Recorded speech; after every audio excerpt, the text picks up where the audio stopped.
Amis internautes, n'oubliez pas de liker, de vous abonner et de cliquer sur la note de notification pour ne rien rater. Refus de siéger au Sénat et blablabla.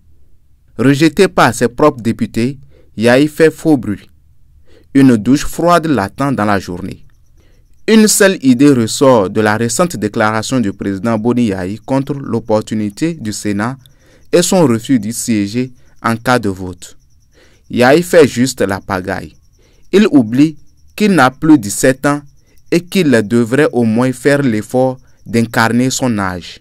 Tout porte à croire que l'ancien président n'a pas tiré leçon du cuisant échec dans lequel lui seul a plongé son parti en lui faisant rater l'échéance capitale de la présidentielle d'avril 2026.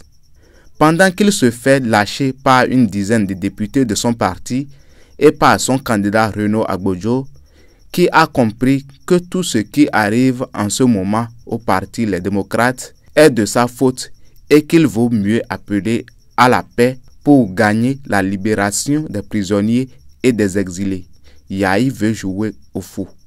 Il veut montrer qu'il n'a plus rien à perdre que de faire la pagaille pour voir si sa voix va encore porter. Mais il se trompe bougrement d'époque.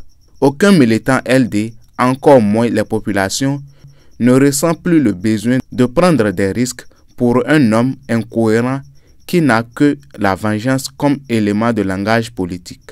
Le président Yahi oublie que cet instinct naïvement belliqueux qui le caractérise va lui coûter sa liberté.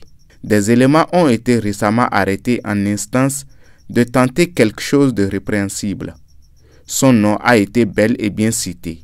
Cependant, pour des raisons de cohésion nationale et de paix sociale, le pouvoir en place s'active à tordre le cou à toutes sortes de procédures pour lui éviter le moindre grain de sable, et c'est lui qui veut les jouer en kamikaze, croyant s'opposer à la majorité.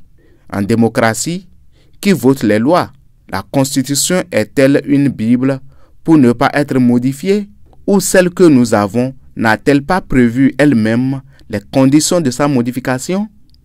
Le président Yahi fait semblant d'appeler à une vindicte qui va s'abattre sur lui-même tant il maîtrise très mal ce qu'il dit.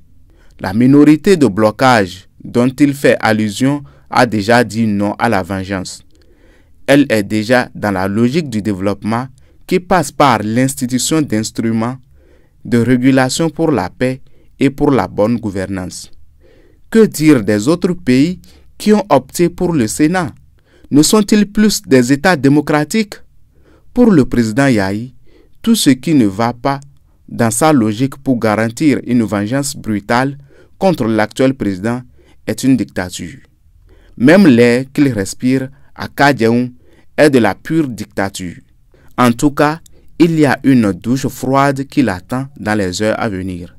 Qu'il garde ses énergies et son courage pour supporter la déflagration.